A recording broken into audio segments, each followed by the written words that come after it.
कर्मचारी साथीहरूलाई उहाँहरूले चाहिँ के गर्नु पर्यो भनेपछि के गर्दाखेरि त्यहाँको विकास त्यहाँको पालिका केन्द्रबिन्दु केमा चाहिँ भएपछि यो कोहेसन हुन्छ भन्ने कुरा विचार गरेर उहाँहरूले पनि उहाँ पनि त अब लोकसेवा पास गरेर आउनुभएको छ त्यत्रो कम्पिटिसन हुन्छ उहाँको आत्मसम्मान जो छ त्यसलाई चाहिँ बरकरार राख्दै त्यो त आत्मसम्मान गर्दै जनप्रतिनिधिज्यूहरूले उहाँहरूको बौद्धिक क्षमता जुन छ त्यो चाहिँ लिन सक्नुपर्छ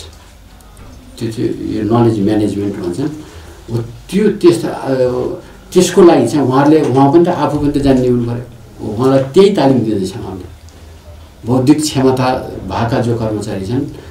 तिनीहरूबाट उहाँले चाहिँ दिनु पर्यो त्यो लिनलाई पनि त आफूले जान्नु पर्यो अब सबै कुरा उनकै मात्र भर पर्दाखेरि त हुँदैन त्यसैले उहाँहरूलाई सबभन्दा पहिला हामी चाहिँ जनप्रतिनिधिज्यूहरूलाई नै यो तालिम पहिला किन राख्यो भन्दाखेरि यो कारणले सब क्यापेबल छन् कर्मचारीहरू अहिले फर्स्ट तर माथि हल्ला के मचाइएको छ भने चाहिँ स्थानीय यो पालिकाहरूमा बेरुचि पनि धेरै भयो र भ्रष्टाचार पनि धेरै भयो भन्ने हल्ला मचाइएको छ यो हल्ला हो यसको मेन कारण के हो भनेपछि पहिलोचोटि जननिर्वाचित भएर आउनुभयो उहाँहरू पनि नयाँ उहाँहरूले पनि जान्नु भएन अब कर्मचारी पनि पहिलोचोटि स्थानीय तहमा आएका गर्दाखेरि यसले गर्दाखेरि यो चाहिँ अलि बेरुचि चाहिँ बढी हो र भ्रष्टाचार भन्ने बित्तिकै भ्रष्टाचारै गरे भन्ने हुन्न कि उजुर बाजुर पर्दैमा त्यो उसले चाहिँ अख्तियारले ल यति धेरै पर्यो भन्दैमा चाहिँ त्यो सबै प्रमाणित हुन्छ भन्ने छैन त्यो किनभने चाहिँ चित्त नबुझ्नेले त हाल्छन्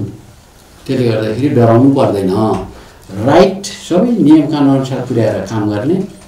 त्यो उजुर बाजुरले केही गर्दैन त्यसैले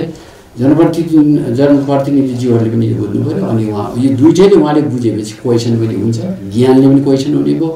काम गर्ने शैलीले पनि क्वेसन के अरे यो क्वेसन गराउने भयो र उहाँको बौद्धिक जो चाहिँ छ क्षमता लोकसेवा पास गरेर आएका त्यत्रो कम्पिटिसन गरेर आएका जहाँ जे सोध्यो फ्याट भन्छन् हो तिनीहरूलाई चाहिँ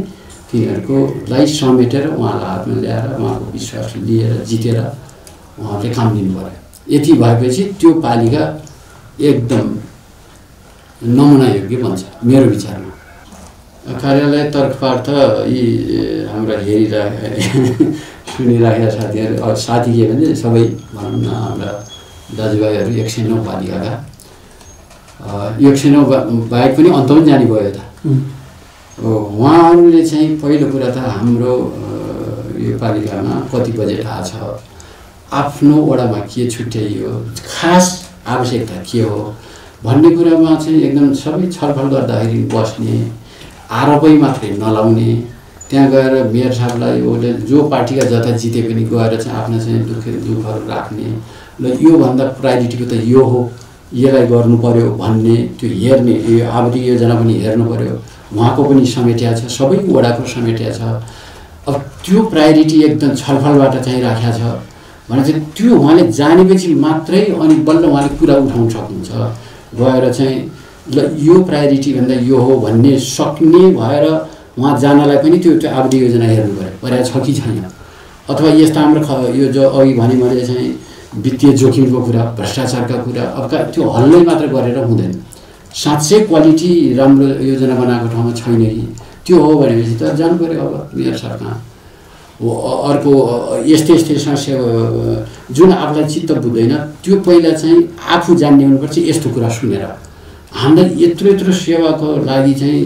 प्रयास गरिरहेको छ त्यो प्रदेश प्रशिक्षण प्रतिष्ठानले अब त्यो भनेपछि त अब हामी त जानु पर्यो क्वेसन सोध्न के गरिरहेछ कसो भयो अहिलेसम्म गर्नुपर्ने के हो भनेर उनीहरूले क्वेसन सोधेपछि अनि त्यसपछि हामीलाई पनि सजिलो अनि हामीलाई पनि सोध्नु पर्यो फेरि लौ न के हो कता गर्नुभएको छ हाम्रो त आएन कार्यक्रम त बोल्नु भयो भने हामीलाई पनि भन्नु पर्यो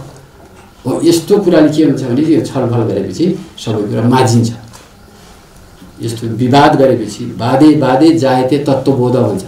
वाद विवादले त्यसैले सबै कुरा हामीलाई पनि हाम्रो पालिकामा के भइरहेछ भन्ने कुरा सबै कहाँ थाहा छ यहाँ हामी यहाँ बसेका छौँ हामीले आफ्नो तरिकाबाट गरेका छौँ उहाँको सुनेर अनि बल्ल हामी पनि माझिने हो क्या हो त्यस्तै हाम्रो पालिकाहरूको पनि त्यो पुरा सुधार हुन्छ उहाँको सल्लाहले। यो चाहिँ मेरो भनाइ हो उहाँहरूको लागि, जनताको लागि।